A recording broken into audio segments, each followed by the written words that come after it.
Hi, welcome to another edition of Land and Legacy by Griffith Realty. I'm Scott Griffith, and this is my sister Carol, and we're the owners of Griffith Realty. And today we have a very special guest that we're very delighted to have here. We have Abby.usher, who is the clinical therapist and co-owner of the Willows Counseling Center. And we're going to talk to Abby a little bit today about things about the community and mental health, and just talk a little bit about the resources available in our county, because as we all know, it seems like the conversation has certainly been coming out of COVID, the whole discussion about our mental health, and we're seeing a lot of things in the news that make you say, cheapers, these are all issues that are these new, or are they always been there, or is this being caused by something? So Abby's going to give us some perspective on what she does and what she's seen, and maybe what's available in the county to talk about. So Abby, what do you think about the current situation of the mental health of people? Do you think it's worse? Do you think it's just coming to light, or what do you think's going on? I think we're definitely seeing an increase in demand for sure. Definitely going into COVID, during COVID, and coming out of COVID. We've kind of had this idea of like, we're going back to normal now, right? Like things are going to get back to the normal and it's going to feel better. And then it doesn't. And we just feel kind of stuck. But we're definitely seeing an increase in the need for mental health and some supply issues, right? Of providers of mental health, and it being like longer wait lists to get in. I see. And I didn't know that. So that's the deal, is there's not as many, how should I say, outlets to be able to get community or get mental health? It depends on what you're looking for, right? Yeah. Like different types of therapy, different providers specialize in different things. I work with young kiddos. I'm endorsed by the Michigan Association for Infant Mental Health. There's not a whole lot of therapists that like to work with infants, toddlers, preschoolers, those young kiddos. And so it's just kind of hard to find a therapist that specializes in exactly what you're looking for. Sure. So when you deal with like that age group, so do you think there's a change in the amount of demand for those? Or I'm looking at them going, they're kind of early in life to be suffering from the effects of COVID because they were home with parents anyway, but maybe I don't know. I don't understand this. Yeah, so. A lot of people, I get a lot of questions about what does mental health look like for toddlers, right? Yeah. What does that mean? How do you do therapy with a baby? Yeah. Well, the reality is you can't do therapy with a child without doing therapy with a parent, right? Like there's just so much parent involvement, and all parents impact their kiddos. And so kids are very, very aware and perceptive of what's going on around them. And so the stress of COVID definitely impacted, right? Like parental stress impacts kids. Sure. Results in anxiety, can result in depression, trauma. Kids were home and parents were trying to work from home, resulting in, having a hard time being present at home and having that work-life balance. Like it affected the whole family. And then trying to send kiddos off to school in a world that didn't really feel safe for a really long time. How do you all of a sudden feel safe in the world after that? Yeah. And of course that drives us to the next discussion of safety when they do go back. And clearly our schools used to be a safe zone, and now every time we turn on the TV, someone has violated that, and they can't help but to wear on everybody who watches saying, so now our school's not safe.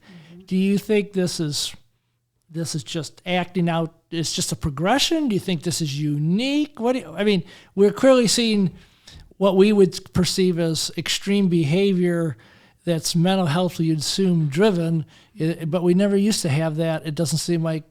What do you think's the change there? What do you think that is? Yeah, that's a really good question. Right? I'm sure if you had the answer, you'd be yeah. I'd have a lot of money if I had the answer to that, probably. I think there's probably a number of theories. I think that we're becoming really aware of the world not feeling safe. We have a lot of trauma, right? We have COVID, we have racial justice issues that are now being more talked about, right? Yeah. I don't know that they're necessarily getting worse. I think they've always been worse, but now we're actually talking about them. How we talk about them, yeah. On the media now. We have a lot of things that make us not feel safe. Yeah. So that's the question, right? And that's a lot of the work with parents and kids is like, how do we help you feel safe, and how do we help your children feel safe? And do you think the access to, I guess you'd say, the world of the web has changed mental health for youth because they have access they didn't have before? Absolutely. Really? Absolutely. Yeah. I think things are right at your fingertips. I think that kids that don't have the internal resources to necessarily deal with what they see on social media or TV or, whatever it is, they can really easily access it. And if they're not talking about it with a trusted adult and being able to process it, that's going to be really scary and traumatizing. And you see, that's what I think. Just a few cases I've known where people become so absorbed, say, in a virtual world, they aren't old enough yet to have been able to filter the reality from the artificial. And maybe they didn't want to because maybe their reality was such that being in an artificial world was better. But whatever, it created a certain level that we never saw because there wasn't any other reality to escape to, So Absolutely.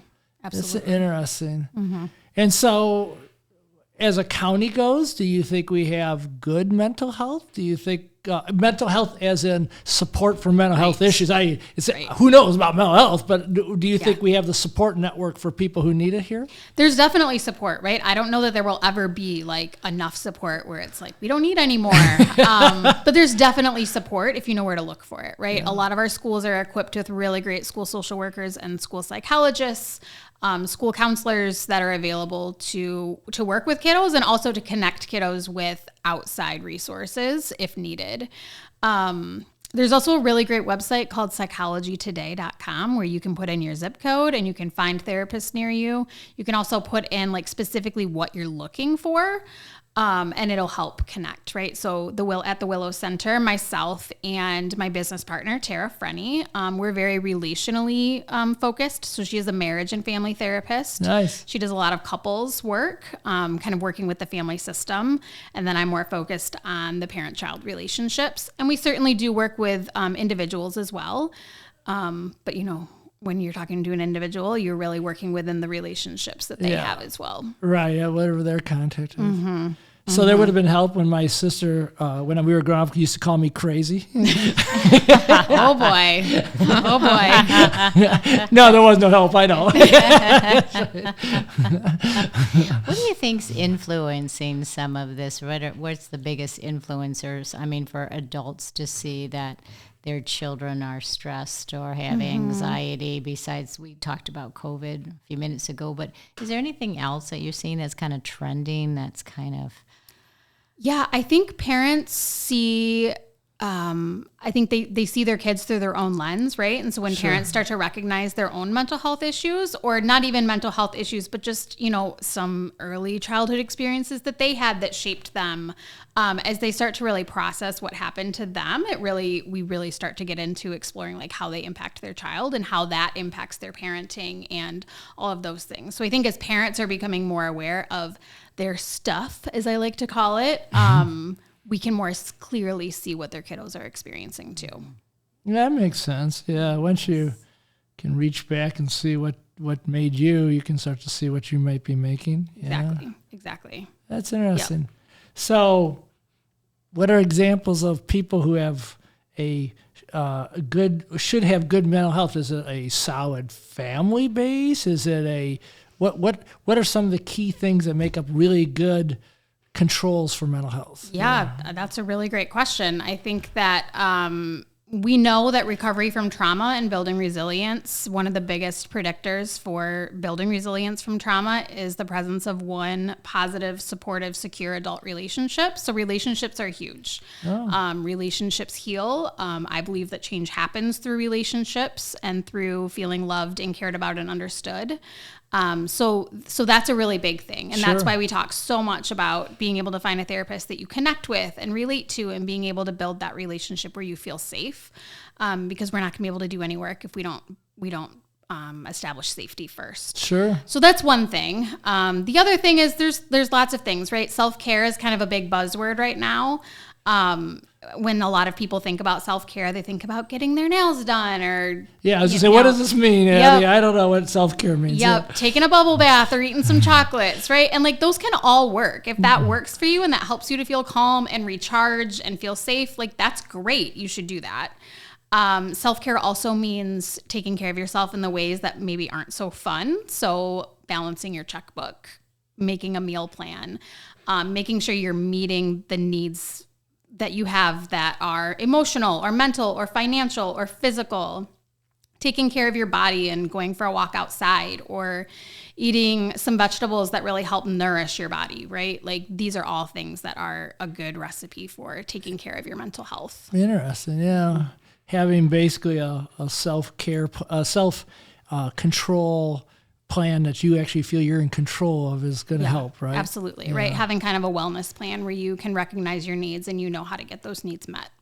So, I mean, I'm guessing it's hard because people evolve into challenges in their mind. You know, I mean, I don't think people wake up in the morning and go, wow, I've got a little problem going on in my mind. I need help. I mean, as people evolve, how do people know when they should be reaching out and calling you up and saying, I think I need to talk? Yeah, absolutely. Right. When we establish a therapeutic relationship, a lot of us, we create a treatment plan for clients, right? Sure. And a lot of clients will come in and say like, I just want to feel better. Like I don't have any goals. I just know that I'm not feeling great. Okay. And that's okay. Like that makes so much sense. That's the first step, and just reaching out for support, right? My favorite quote is from Brene Brown, and she says, we don't have to do it alone. We were never meant to. Like that's when good, you realize like, I don't actually have to figure this out by myself. Sure. Oh, that's good. And so, I mean, probably it's too far down in the weeds, but I'll just ask. So in the community like this, people say that and they walk in, does healthcare cover this? Do they just reach in their pocket and say, how much does it cost? Or how do people, I mean, at the end of the day, they got to be able to pay for what they're getting. How do they do that? I don't know. Yeah, absolutely. So. It depends on where you go. Sure. A lot of therapists are in network with insurance. There's a lot of different insurance plans out there. And by working with your insurance company, they can print out a list for you or send you a list of who is in network with your insurance. So it, mental health providers that would accept your insurance, so insurance would cover it. And that depends, right? Some people have a deductible that they have to meet, so they're paying until they meet the deductible. Some people always have a $20 copay, and those are some pretty lucky people. It kind of depends. And then there's also private pay. And there's a lot of therapists that work with private pay and have sliding scale fees. There's a lot of therapists out there that really care about clients and want them to get the care that they deserve. And so it might take some digging, but usually there's somebody out there. And I'm sure the $1 million question is, how do you as a therapist and a client know when, well, that's enough? You don't, I mean, when are you done? You're fine. Yes. Or you're done, or we got that issue taken care of. How is there, I'm sure there's no script for it, but how do you generally help people decide when that is? Yeah, definitely. Not when their money runs out. I'm thinking I'm thinking the more logical way. Yeah, for sure. Like clinically, when is it appropriate to end treatment? Yeah, that's right. Yeah. So I just have really overt and transparent conversations with my clients, and we just kind of decide together, right? Some clients come in with like, I got into a car accident and I'm really having a hard time driving now. Oh, yeah. And we work through that, and they get back on the road and they're not bothered by their symptoms, and they've got minimal distress, and they feel like they're really coping on their own. And they know the door is always open, and they can go out and they can come back if they need to. Sometimes it's shorter term like that. Other times it's longer term work. We're unpacking a lot of childhood issues, or we're managing like chronic stress that isn't going away. Those kinds of things are when we just have conversations, right? And we talk about like, how is this feeling for you? Is this feeling helpful? Sometimes we titrate off and go down to biweekly or monthly. Other times clients like to take a break and say, let me try this on my own, and then let's schedule in a couple months and I can tell you how it goes. Yeah, I mean, that's a logical system. Yeah. Yep. So it really just depends on what the client's needing, and really, I don't ever tell a client they need to be done or need to keep coming. We just decide together. I mean, that makes sense. It's just like, I could see that being a real chicken and egg problem for everybody. Yes, absolutely. Yeah. And what are your hours, Abby? I'm sure that you work around your client schedules because you're just such an accommodating person, but what do you see as accommodating? Yeah, definitely. So I typically offer 2 evening days a week, just because clients work, kids are in school. We got to have some of those options open. Other people find it really helpful to come on their lunch break, or they jump on a telehealth call and we do something in the morning before they go into work or something like that. Oh, great. There's a lot of options. Yes, Great. definitely. So we can't let this go by without the world knowing that the reason Abby knows so much about Livingston County, she grew up here. I sure did. I grew up in Howell. Came from an absolutely great family, given it happens to be my in-law side of the family. So I better be real open on this. But so, I mean, and now you've opened a business in the community, so you believe in the community too. So we always like to ask people who grew up here, and if you don't have a quick answer, it's okay. But so what's the favorite thing you like to do in Livingston County since you grew up here? What when you're if you're not at work and you're not thinking about family, what is it that you'd like to do? What's a fun hobby, or what's the thing you like to do? That's a good question. That's a really good question. I really like going to Kensington. I like going out in our, not just Kensington, but just the parks that we have, the trails, being outside, being with the trees. Being blessed to have all this open area. We have so many of them in Livingston County. Yeah, absolutely. It really is what makes it unique. Yeah. It's part of my self-care plan. That's wonderful. Great. Well, and so the world knows, because we also go to the same church, we know that you have quite a compassionate heart and are part of the outreach of mission work for our community and all. And so we appreciate that. And I guess I want the world to know how good that is, Abby. We're proud of you for that. I appreciate that. So, one of the other questions we ask a lot of people, like, what's your favorite place to eat in Livingston County? Where do you like to go for dinner if it's like a special dinner? I mean, I do love Stillwater. Stillwater is really good. Those tenderloin beef tips, and mashed potatoes. Making me hungry. Yeah. Well, there's been a lot of happy memories there with family and everything, so it's always nice to have those. That was always the fancy dinner when everybody gets together. Yeah. It's a great celebration That place, is really, destination. really good. For sure.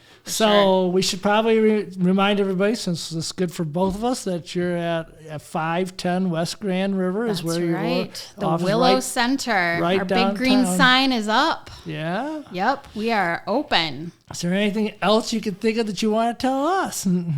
I don't think so. I think I just want to contribute to reducing the stigma around mental health, right? We all have mental health stuff going on.